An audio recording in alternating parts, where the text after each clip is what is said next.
Hello everyone. आज की इस वीडियो में हम लोग एब्सोल्यूट सीएसएस पोजीशनिंग और फिक्स्ड सीएसएस पोजीशनिंग के बारे में सीखेंगे। बेसिकली ये दोनों है क्या and how you are going to use it, हम लोग इस वीडियो में सीखेंगे। तो पहला बात है कि absolute CSS positioning. Absolute CSS positioning से पहले हम लोगों ने स्टैटिक और रिलेटिव पोजीशनिंग सीखा था। बट एब्सोल्यूट क्या होता है? एब्सोल्यूट बेसिकली आपका एक जो पेरेंट एलिमेंट होता है उसी के हिसाब से वो जो ऑब्जेक्ट होता है उसके अंदर वो अपने आप को एडजस्ट करते हैं।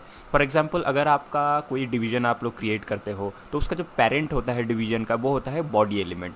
तो जो बॉडी एलिमेंट होता है तो बॉडी के हिसाब से आप अपने डिवीज़न को मूव करते हो, उसको हम लोग बोलते हैं सीएसएस पोजीशनिंग। अगर दूसरा एग्जांपल ले तो अगर आप लोगों के पास दो डिवीज़न है, एक डिवीज़न के अंदर दूसरा डिवीज़न है पेरेंट चाइल्ड हिसाब से, तो अगर आप लोग जो चाइल्ड एलिमेंट में कोई भी चेंजेस करते हो तो वो अपने पेरेंट के हिसाब से ही चेंजेस होंगे। अगर आप उसको 200 पिक्सल लेफ़्ट को मूव करते हो या राइट को मूव करते हो तो वो अपने पेरेंट के हिसाब से होगा। और उसके बाद आता है फिक्स्ड सीएसएस पोजीशनिंग, जिसमें कि आपका जो पोजीशन होता है वो फिक्स रहता है आपके व्यू पोर्ट के हिसाब से। आपका जो भी, अगर आप लोग उसको स्क्रॉल भी करते हो अपने वेब पेज को, जैसे कि आपका जो मेनू होता है, मेनू बार जो होता है टॉप में, वो बेसिकली बना होता है फिक्स्ड सीएसएस पोजीशनिंग से। आप इवन अगर आप लोग स्क्रॉल करते हो अपने वेब पेज को फिर भी वो अपने सेम पोजीशन में रहता है, and that is called fixed CSS positioning. तो ये दोनों चीज़ों के बारे में अभी हम लोग प्रैक्टिकली देखेंगे, क्योंकि थियोरिटिकली आप लोगों को समझ में नहीं आएगा, I am sure. So guys let's start. तो गाइज पहले आई रिक्वेस्ट यू कि जिन्होंने भी हमारे चैनल को अभी सब्सक्राइब नहीं किया, मेक श्योर यू सब्सक्राइब। और मैंने इन चीज़ों को शो करने के लिए आप लोगों को यहाँ पे 2-3 डिफरेंट पोजीशन एलिमेंट है W3 स्कूल से, तो इन्हीं 3 पोजीशन के अलावा आप लोगों को मैं एक और चीज़ दिखाना चाहता हूँ जो कि है sticky position element. And I have not thought कि मैं इस चीज़ को आपको यहाँ पे शो करूँगा। मैंने सोचा था कि आप लोगों को 4 डिफरेंट पोजीशन एलिमेंट के बारे में बताऊँगा, but this is also getting really popular, जो कि है स्टिकी एलिमेंट। ठीक है, तो ये क्या होता है, अगर आप लोग इसको अपने वेब पेज को स्क्रॉल करते हो, जैसे कि ये टॉप में से चिपक जाता है, तो वही चीज़ है स्टिकी पोजीशन का, ये एक जगह पे स्टिक होकर रह जाता है। ठीक है, तो ये है अपना sticky position element. Maybe I don't think कि आप लोगों को इसको यूज़ करने की ज़रूरत पड़ेगी, बट अगर आप लोगों को ज़रूरत पड़ती है तो make sure you know that कि स्टिकी पोजीशन एलिमेंट क्या होता है। So that's it. अभी हम लोग अपना कोड एडिटर में जाते हैं, जिसमें कि हमने एक सिंपली जो 3 बॉक्सेस हमने बनाए थे, 3 different, red, green and yellow, और यहाँ पे हम लोग इसी पोजीशन एलिमेंट को ट्राई करेंगे। ठीक है, तो हमने अपने यहाँ पे अगर आप लोग देखें तो ये जो बॉडी पार्ट है, बॉडी के अंदर हमारा ये डिवीज़न तीनों हम लोगों ने क्रिएट किया हुआ है। तो ये तीनों डिवीज़न चाइल्ड है इस बॉडी के लिए। ठीक है, तो यहाँ पे अगर आप लोग हम लोग अगर इसमें कोई भी चेंजेस करते हैं, फॉर एग्जांपल अगर हम लोग रेड जो है, मैं चाहता हूँ कि जो रेड डिवीज़न है मैं इसको राइट को मूव करूँ या लेफ़्ट को मूव करूँ, तो वो बेसिकली हो सकता है अपने एब्सोल्यूट पोजीशनिंग से। अभी मैं इसका पोजीशन चेंज कर देता हूँ।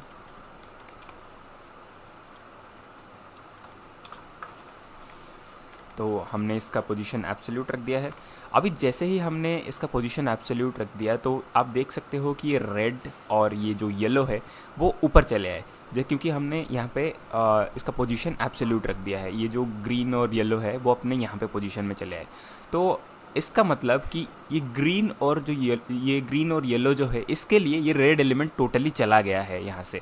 तो ऐसे ही अगर मैं इसको एक बार आप लोगों को राइट से, मैं अगर इसको 100 पिक्सल मूव करना चाहूँ, लेट्स सपोज 100 पिक्सल, ठीक है, तो जैसे ही मैं मूव करना चाहूँ तो इसका जो पेरेंट है, इसका बॉडी, और इसी बॉडी के हिसाब से ये देखिए यहाँ से इसके राइट पार्ट से यहाँ तक 100 पिक्सल मूव हो चुका है।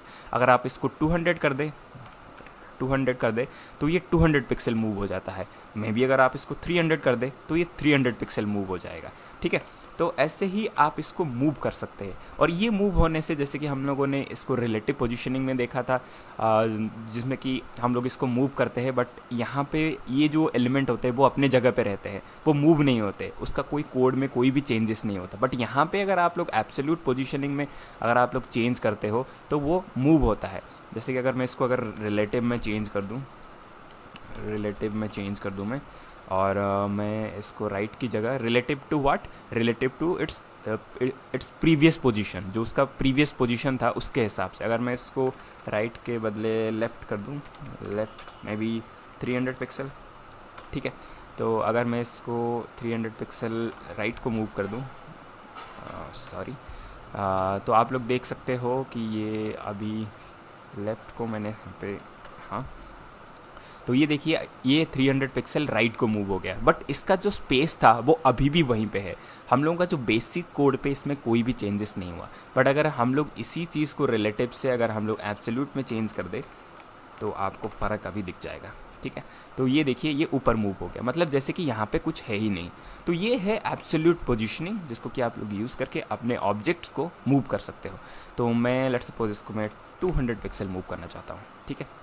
तो ये किसके हिसाब से मूव कर रहा है? ये मूव कर रहा है अपने बॉडी एलिमेंट के हिसाब से, मतलब ये जो बॉडी है, ठीक है। अगर हम लोग इस बॉडी एलिमेंट की बात करें, अगर मैं दूसरा डिवीज़न क्रिएट करूँ तो वो अपने पेरेंट के हिसाब से मूव करता है। तो अगर मैं चाहता हूँ कि ये जो ग्रीन एलिमेंट है, अगर मैं इसको मूव करना चाहता हूँ तो मैं यहाँ से पोजीशन प्रॉपर्टी को ले लूँगा कॉपी, और मैं अपने ग्रीन एलिमेंट को मूव करना चाहता हूँ मे बी राइट से। तो आप देख सकते हो कि राइट से हमारा जो डिस्टेंस है ये 200 पिक्सल का डिस्टेंस आ गया। अगर मैं अपनी येलो को भी मूव करना चाहूँ तो वो भी मैं कर सकता हूँ। तो ये हुए अपना पोजीशन, और पोजीशन को कैसे आप लोग चेंजेस कर सकते हो। इवन आप लोग ये तीनों ब्लॉक्स को चेंजेस कर सकते हो। अभी मैं आप लोगों को और एक चीज़ दिखाना चाहता हूँ, एंड दैट इज़ कि आप लोग अगर यहाँ पे अगर हम लोग कोई एक ब्लॉक बनाते हैं, फॉर एग्जांपल मैं ये जो रेड एलिमेंट है मैं इसको एक बॉक्स के अंदर डालना चाहता हूँ, ठीक है। तो मैं इसके लिए एक डिवीज़न क्रिएट करूँगा। जैसे डिवीज़न हम लोगों ने क्रिएट कर लिया, सॉरी मैं ये कोड को ही ले लेता हूँ कॉपी और पेस्ट, और इसको मैं कट कर लेता हूँ Ctrl+X और इसके अंदर डाल देता हूँ, ठीक है। तो इसको हम नीचे ले आते हैं ये पर्टिकुलर डिवीज़न को, और ये जो डिवीज़न है इसका नाम हम दे देते हैं blue, may be blue is a good colour. तो इसका नाम हम लोग दे देते हैं ब्लू, ठीक है। और अभी हमारा ये जो रेड का जो पेरेंट एलिमेंट है वो है ब्लू, ठीक है, क्योंकि ब्लू के अंदर ही रेड आ रहा है, ठीक है। अभी हम लोग इसी ब्लू के लिए एक यहाँ पे डिसाइड कर देते हैं CSS प्रॉपर्टीज़ डॉट ब्लू, और उसके बाद CSS प्रॉपर्टीज़ हम लोग ले लेते हैं। जैसे कि यहाँ पे हम लोगों ने बैकग्राउंड कलर ले रखा है, कॉपी कर लेते हैं इसको, पेस्ट, और ये येलो को हटा के हम लोग ब्लू कर देते हैं जो कलर है हमारा। और उसके बाद हम लोग अगर इसके हाइट में और विड्थ में चेंजेस करें, let's suppose I want to make it 400 pixel, ठीक है। तो यहाँ पे गाइस ये 400 पिक्सल का बन चुका है, और हमने यहाँ पे आप लोगों को शो किया था कि जैसे ये पर्टिकुलर जो रेड एलिमेंट है अभी इसका पोजीशन एब्सोल्यूट है, ठीक है। अगर हम लोग इसमें कोई भी चेंजेस करें, लेट्स सपोज मैं चाहता हूँ कि ये 10 पिक्सल मूव करे, ठीक है। तो 10 पिक्सल ये अपने पेरेंट एलिमेंट के हिसाब से, जैसे कि ये ब्लू एलिमेंट के हिसाब से मूव हो रहा है। अगर मैं इसको 20 पिक्सल करूँ तो अभी देख सकते हैं कि मैं आप लोगों को शो कर देता हूँ। तो ये जो 20 पिक्सल है अपने इस ब्लू एलिमेंट के हिसाब से मूव हो रहा है, क्योंकि यहाँ पे जो ब्लू एलिमेंट है इसका पेरेंट एलिमेंट है रेड का। तो ऐसे ही आप ऑब्जेक्ट्स के अंदर ऑब्जेक्ट्स डाल सकते हो, उसमें आप लोग रिलेटिव प्रॉपर्टीज़ को यूज़ कर सकते हो, जिससे कि आप लोग जब हम लोग कोई भी वेबसाइट डिज़ाइन करते हैं, जब हम लोग किसी वेबसाइट को अलाइन करने की कोशिश करते हैं, तो हम सिर्फ एक पर्टिकुलर चीज़ को लेकर नहीं चलते, हम किसी सिर्फ एक पोजीशन प्रॉपर्टीज़ को हम लोग नहीं लेके चलते, हम लोग डिफरेंट पोजीशन प्रॉपर्टीज़ को लेके चलते हैं। फॉर एग्जांपल अगर हम लोग एक वेबसाइट बना रहे हैं जिसमें कि बहुत सारे कंटेंट है, एंड अगर आप लोग उसको डिज़ाइन करते हो तो उसमें अगर आप लोग ऑब्जेक्ट्स को मूव करना चाहते हो, आप डिविजन्स को मूव करना चाहते हो, तो उसके लिए सिर्फ हम लोग एब्सोल्यूट नहीं यूज़ करते, हम लोग एब्सोल्यूट भी यूज़ करते हैं, फिक्स्ड भी यूज़ करते हैं, और रिलेटिव भी यूज़ करते हैं। तो मोस्टली रिलेटिव और एब्सोल्यूट हैंड ऑन हैंड की दोनों को मिला के हम लोग यूज़ करते हैं जब हम लोग ऑब्जेक्ट्स को मूव करते हैं। तो सो मेक श्योर कि यू लर्न कि हम लोग किसको कैसे यूज़ करते हैं और किसको आप लोग कैसे अच्छे से यूज़ कर सकते हो। So this is absolute positioning and that was relative positioning relative to its previous position, और absolute position relative to its parent. तो जो रिमेंबर गाइस, ये चीज़ आपको जानना ज़रूरी है, क्योंकि जब भी आप लोग ऑब्जेक्ट्स को मूव करोगे तो इसको ज़रूरत पड़ेगी आपको, एंड द अंडरस्टैंडिंग आपको होना बहुत ज़्यादा ज़रूरी है। तो अभी मैं आप लोगों को इसका जो फिक्स्ड पोजीशनिंग होता है वो आप लोगों को बताने वाला हूँ। फिक्स्ड पोजीशनिंग मैं एक एग्जांपल ले लेता हूँ, जैसे कि मैं यहाँ पे एक इसका पोजीशन को मैं अगर इसको फिक्स्ड कर दूँ, ठीक है, मैंने इसको फिक्स्ड कर दिया है। अभी अगर हम इसको स्क्रॉल करते हैं, देखिए ये ऑब्जेक्ट जो है वो मूव नहीं कर रहा है। अब देख सकते हो मैं इस रेड का जो हाइट है मैं इसको मे बी 100 पिक्सल कर देता हूँ, ठीक है। और इसका जो विड्थ है इसको परसेंटेज में रख देते हैं हम लोग, पूरा फुल 100%, ठीक है। अभी ये पूरा वेबसाइट को कवर कर रहा है, आप लोग देख सकते हो 100% विड्थ है इसका और हाइट है 100 पिक्सल। सो गाइस यहाँ पे आप लोग देख सकते हो इसका जो पोजीशन है फिक्स्ड है। तो जैसे ही हम लोग इस वेबसाइट को नीचे स्क्रॉल करते हैं, आप देख सकते हैं कि ये रेड का जो पोजीशन है वो चेंज नहीं हो रहा। रेड का पोजीशन जहाँ पे था अभी भी वहीं पे ही है। अगर हम लोग इसका टॉप चेंज करें, टॉप अगर हम लोग इसको चेंज करें, अगर हम लोग इसका टॉप में भी 0 पिक्सल लग देते हैं, 0 पिक्सल लग देते हैं, तो ये टॉप में यहाँ पे ऐसे ही चिपक गया। तो मैं चाहता हूँ इसका जो लेफ़्ट है, आप लोग इसको, मैंने लेफ़्ट से इसको 100 पिक्सल रखा है और आप लोग देख सकते हो कि यहाँ पे 100 पिक्सल का डिस्टेंस भी आ गया है। तो मैं इसको अभी के लिए तो 0 कर देता हूँ, ठीक है। तो ये लेफ़्ट से राइट तक पूरा कॉर्नर तक लग गया है। अभी अगर हम इसको स्क्रॉल करते हैं, आप देख सकते हो कि पूरा वेब पेज स्क्रॉल हो रहा है, बट ये ऑब्जेक्ट यहीं पे ही स्टिक होकर रह गया है। अगर हम लोग इसमें मल्टीपल में भी हेडिंग्स वगैरह डाल दे, अपने कंटेंट ऐसे कुछ डाल दे, जैसे कि मैं यहाँ पे अगर कुछ पैराग्राफ डाल देता हूँ, फॉर एग्ज़ाम्पल यहाँ पे अगर हम लोग पैराग्राफ क्रिएट कर दे और पैराग्राफ हमने क्रिएट कर लिया, इसके अंदर हम लोग अपना नाम लिख लेते हैं, रुद्रा प्रसाद, और हम इसको मल्टीपल एलिमेंट्स को क्रिएट कर लेते हैं, कंट्रोल वी ओके, बहुत सारे पैराग्राफ हो गए, आप लोग देख सकते हो बहुत सारे नाम।